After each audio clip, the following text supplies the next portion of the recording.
And hello, YouTube, and welcome back to another episode of the Zone TV Movie Entertainment with me, your host, Jonathan. Once again, bringing you my thoughts and review of the new Star Wars Tales of the Jedi, the final three episodes, 4, 5, and 6. So if you have not seen any of these episodes, I highly recommend you checking these out because they're little short films or videos or whatever you want to call it. They're short, but some of them are actually kind of significant for the for the Star Wars universe, literally. So we'll begin with episode 4. In this episode, we get to see Count Dooku. You know, this is the point that we see Dooku start turning towards the dark side. Now, when we see Dooku, this is literally episode 1. Like episode 1, it's already out there. They're doing their thing. Anakin's already, there's a young kid. Qui-Gon's Qui-Gon. He's already got Obi-Wan as his Padawan, but Dooku's still there. Dooku's doing his thing. But he secretly is with the dark side. We also get to see a character that was kind of canon, but in my opinion, it wasn't really canon because we didn't get to see this person as canon until a deleted scene. But in here, they actually made her canon, and that's Yaddle. Yaddle is basically the same species as Yoda, Master Yoda. So Master Yaddle is here. We get to see her here. And so yeah, this all takes place during episode 1, but we get to see some things that we never got to see in episode 1. And that is the fact that we see Dooku doing some shady stuff. Like, for instance, he's the one who took out the archives of Kamino from the Jedi, library. Because remember, in episode 2, when Obi-Wan was looking for Kamino, he had no idea where it was. It was not on the map. It was like basically taking Google Maps and taking your hotspot to that place and erasing it from existence. You had to retype it in. He couldn't find it. Now we know why. Dooku got rid of it. Why? Because he was doing the whole Master Sifo-Dyas thing, setting up the Clone Wars, setting up the Clone Army, because of what Palpatine wanted. We also get to see him visit Palpatine in the same way he visited him in episode 2.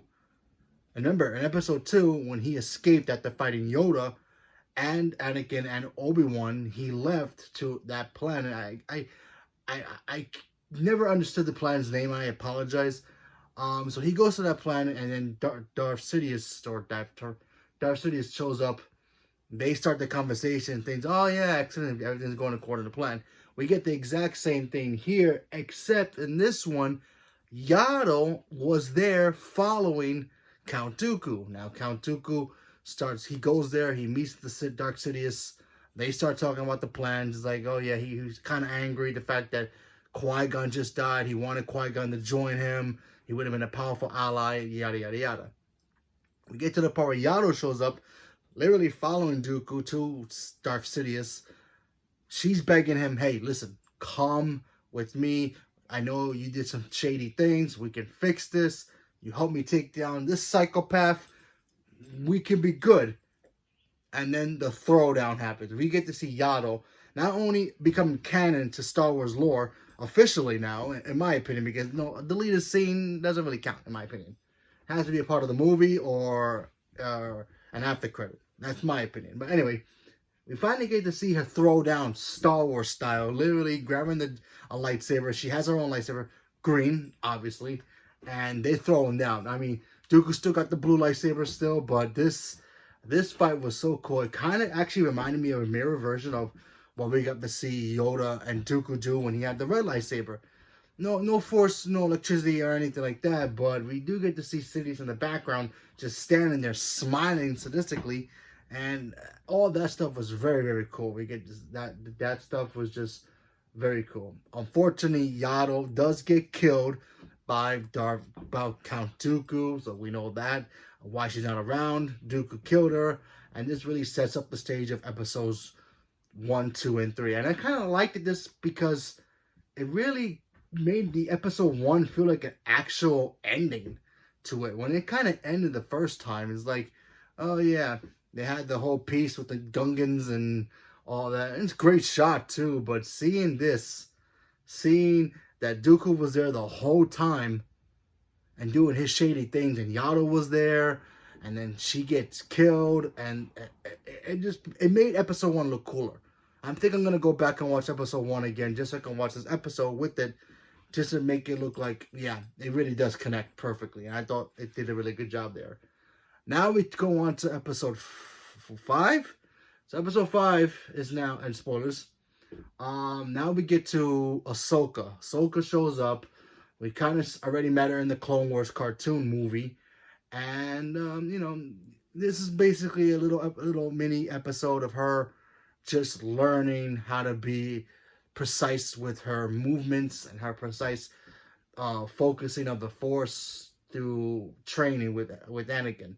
And I always like that dynamic between the two of them, the whole master and apprentice thing. I do wish we could have got more information about why Anakin had an apprentice at his young age when he was still a Padawan himself. But we don't have that, so we get what we get. We get to see him train Ahsoka with the clone troopers, you know, blocking their blasters. Kind of in that, all that training eventually paid off when we got to see the ending of this episode where she and Rex are leaving the base where they were at the last episode of Clone Wars, the very last episode of the newest season that we got, the final season. And it paid off. We all know what happens there. It paid off, and how she was blocking all the clone troopers blasters, and it wasn't on set on stun either. So yeah, so you can tell from Anakin's harsh training, but yet it does pay off, and it does help Ahsoka move forward. Now, the final episode here, episode 6, we get to see Ahsoka again. This time, we get to see her at the ending of episode 3, when she pays her respects to Padme, who's just having her funeral on Naboo. Now, we all know the funeral scene. Padme's, body is being transported to her crypt. She's got the Anakin necklace that Anakin gave her. But in the crowd, you see people with candles paying their respects and saying goodbye to the Queen. And we do see Ahsoka in the crowd. So I thought that was very cool seeing that. Then we see her leaving, and then Senator Organa shows up and offers his helping hand to her. Hey, listen, you can't be here right now. It's very hot up here. They see you, they're going to kill you. You need anything, contact me. He helps her literally leave Naboo, to disappear. Because she needs to disappear. Remember, the Jedi at this point are being hunted. But she wanted to go back and say goodbye to Padme. Remember, Padme just died from, obviously, heartbroken heart. Of course, Anakin's already Darth Vader at this point. She doesn't know what happened to Obi-Wan. She doesn't know what happened to Yoda at this point. So she just leaves. She does her final goodbyes, and she just leaves. And then she goes to the small farm kind of planet where she just kind of, hides out. And then, the villagers are friendly. They do their thing. They keep their heads down. They listen to the Empire. But one person, there's got to be one person out there who's kind of like, I don't know. He finds her kind of suspicious. So he decides to do the best thing. Instead of asking her, hey, what are you doing here? Like what's your angle? Instead of asking that, he just goes, nah, I'm going to call the Empire. But like, listen, we got a Jedi here. And you should go take care of it. And of course, the dummy that guy was, he got his whole village burned now because an Inquisitor shows up wearing a very cool looking, crow looking mask. He shows up. He's looking for Ahsoka.